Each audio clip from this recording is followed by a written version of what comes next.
อันนี้จะแม่นบอนห้วยเนาะน้ำมันทางยากยังก็จะเอาไปเนาะโอ้ยเก่งเก่งเก่งรีบเนาะ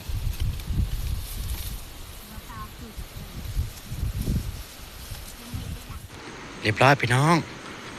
อ้นถือแค่แล้วพี่น้อง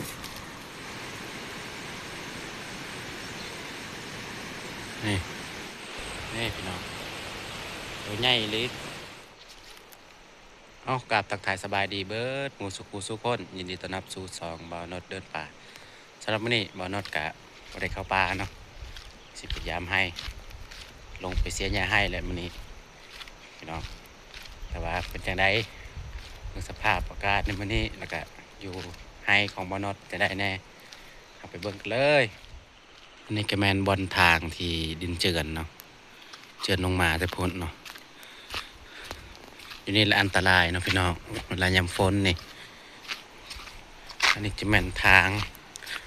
นี่พวกบ้านอโรดเนี่ยเอาไปรถได้นะพี่น้องส่วนบ้านเฮานี่มันมีไผเอาไปแล้วพี่น้องเลยว่าไม่แต่ยางเอาทางนี้ฮะพุ่นกระเฮวลุมนี่ว่ามันเจียนลงมาแต่เทิงพุ่นอันนี้มันทางเขาขุดเองรถไปนี่ฮะเป็นตะย่านนี่รีบไปหน่อยเลยเพราะฝนตกตลอดเดี๋ยวนี้นะแต่ละมือนี่ฝนบ่เศร้าเลยเต็มทาง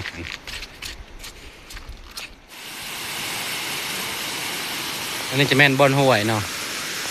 ทางอันนี้เลยนะพี่น้อง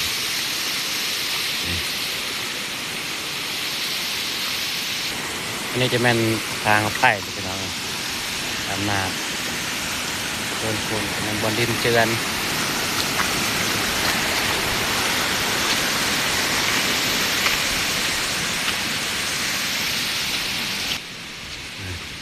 ทางไปน้อยลงเลยพี่น้องเอ้ยดินเจือนลงมาดิ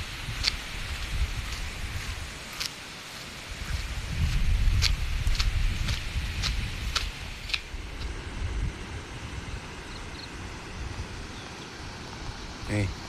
เบิ่งดินมันเจือนลงไปหอดห้วยเลยพี่น้องนี่อันนี้ก็เป็นลุ่มทางแต่เทิงก็แต่เทิงอีกมันเจือนลงทมทางเลยส่วนเบื้องลุ่มตัวนี้มันก็เจือนลงไปหอดห้วยเลยนี่ถ้ายังฝนตกอีกตัวนี้มันก็เจือนลงอีกนี่ล่ะไปให้ไปสวนนี่ก็ย่านแน่ว่ายานมันเจือนลงมาเนาะครับบูฮูเอามันเจือนมือใดบูฮูคือกันเนาะแต่ว่าคอยไปเอาระมัดระวังแน่การเดินทางนี่การไปมานี่มันค่อนข้างแบบยากแน่ทางอันนี้ก็ขี้ต้มบอลมันขี้ต้มก็ขี้ต้มแน่บอลมันมื่นก็มื่นส่งนั่นส่งคนตกแห้งนี่มันเจือนลงมานี่อันนี้จะเป็นทางไม้นั่นแหละบริษัทขึ้นมาเฮ็ดปีนี้นั่นแหละช่วงเดือน5 เดือน 6นี่เบื้องนี่พวกคนบรรณโรดเนี่ยเอาไปรถได้เนาะพี่น้องพุ่นกับเฮลเลยเนาะนี่ไปรถจักรเข้าไปอยู่นี่แหละบอลที่มันน้อยที่สุดเข้าไปรถจักรนี่เป็นตะยานเลยถ้ามันลงก็ลงไปพุ่นเลยนะโอ้พี่น้อย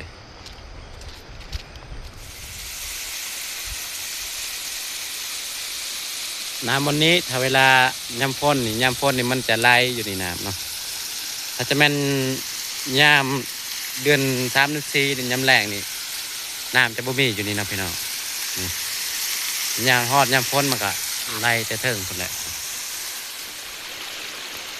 ตอนนี้คอยกับใกล้สิมาฮอดไทยพุ่นจะแม่นให้ของคอยเองให้ของบ่นอดนั่นแหละพุ่นมีกับพี่แม่ลุงป้ามาเฮ็ดมาเสียหญ้าให้มื้อนี้เนาะ โอ้มันเจียวหนึ่งมาใหม่อีกตัวนี้เนาะนี่บนนี้คือกันอันตรายทางแคบลงแคบลงเนาะพี่น้องเอ้ยว่าดินเจือนตลอด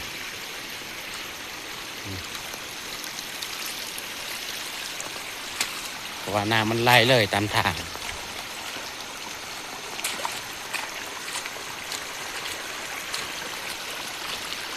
นี่คอยก็มาฮอไทยเลยพี่น้องเลย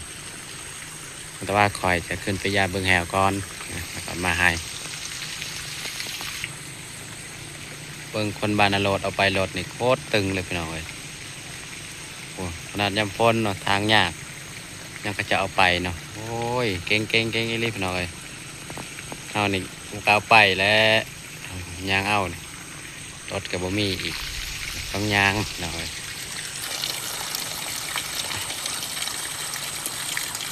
อันนี้บอลเขาตักน้ำเนาะพี่น้องเลยก็เองเลยเฮ็ดตัวนี้เนาะว่าไก่ไฮเฮานี่ค่อยกะไปเข้าเชียงไฮ้ก่อนเนาะบางทีกะตอนแรกขึ้นไปยามแฮวเบิ้งเนาะตัวนี้เขากะไปเชียงยาไฮ้ก่อนพี่น้องเลยนี่อันนี้คือตามทางตัวนี้นี่ที่แม่กับมันปลูกมันต้นเนาะพี่น้อง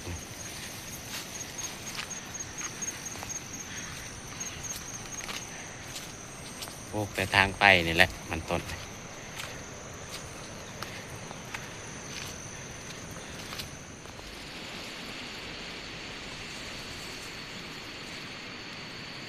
ตอนนี้เขาก็เสียหญ้าไปกลางๆแล้วพี่น้องเรียบร้อยแล้วก็อาจจะเสียต่อลงไปเลยมันหกนะ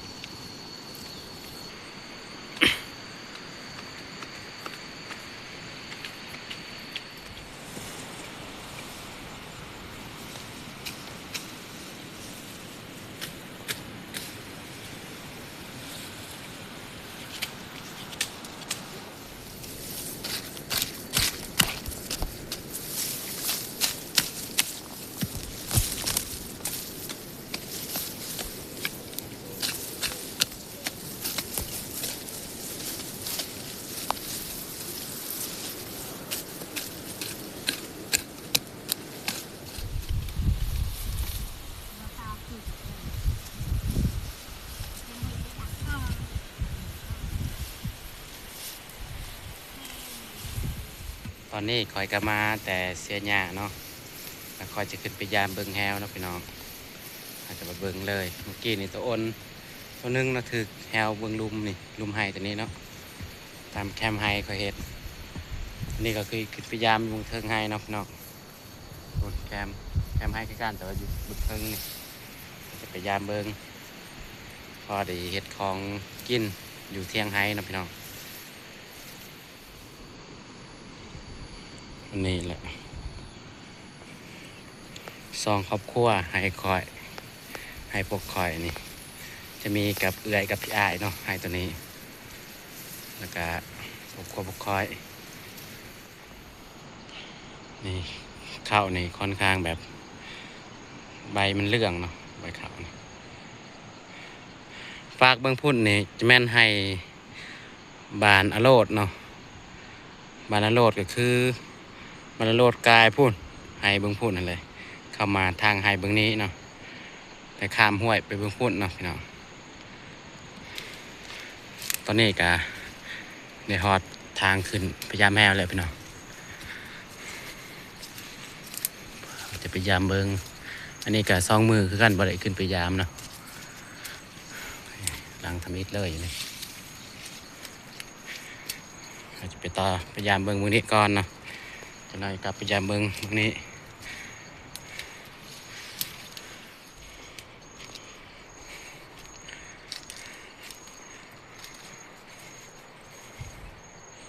จะมีโอ้บ่มียังถือสิวะ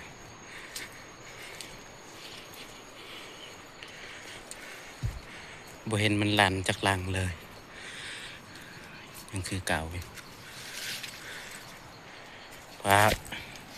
นูกับบ่ค่อยร้ายเพราะว่าเอาเห็ดแกมให้นี่ถ้ามีนูตัวมันเข้ามานี่สิเข้าให้นี่มันก็บางทีมันทึกบางเทื่อมันก็บ่ทึก ไปยามเบื้องนี้กะสุดเป็นที่เรียบร้อยแล้วพี่น้องก็คอยจะมายามไปต่อทางนี้อีกนี่นิสสัน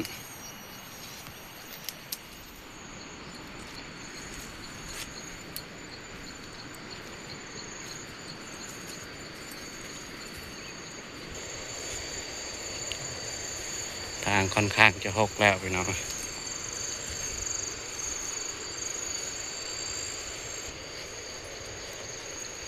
ยังคือเก่านี่เพียงนี้แหละ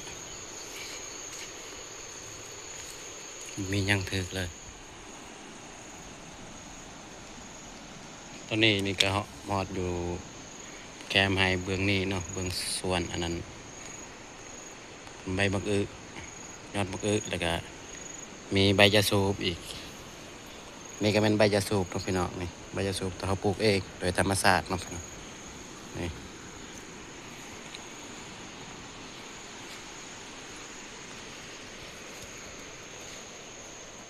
เรียบร้อยพี่น้องอ้นถือแค้วแล้วพี่น้องโอ้ยฮะถือว่าจักมือว่าพี่น้องเอ้ยตายแล้วโธ่พี่น้อยนี่ซองล่างเนาะพี่น้องนี่ดังสุดท้ายนี่ใกล้ทางถนนเนาะมาถือโอ้ย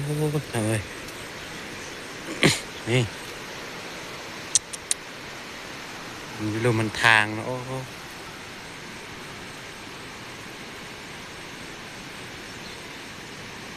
นี่ตะอ้นพี่น้องเอ้ยนี่บนเคยเห็ดนี่มาถือเซยนะพี่น้องเอ้ยปั๊บถือข้อเลยนะพี่น้องนี่ซองล่างก็เห็ดไหวนี่แผ่วนี่นี่โอ้ยมันได้ถือเซยเนาะ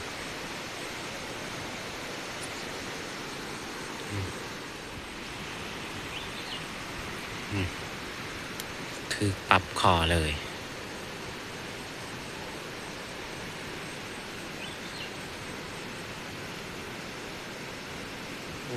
เนาะ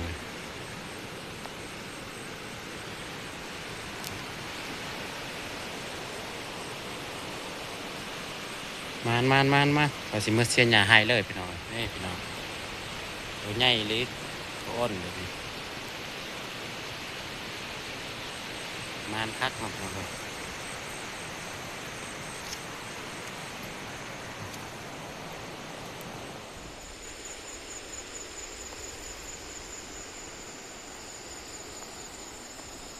ตอนนี้ก็มาจากไฮนะพี่น้องตอนแรงแล้วเวลากะ3 โมงปลายว่าเฮายางมันใกล้นะพี่น้องคลิปนี้เฮากับบุคคลได้ท้ายนะพี่น้องว่าเฮากับคาเสียหญ้านะพี่น้องว่าคลิปนี้ก็สิจบลงเพียงเท่านี้แหละอย่าลืมกดไลค์กดแชร์แล้วก็ติดตามต่อไปในเด้อเจอคลิปหน้าแล้วพี่น้อง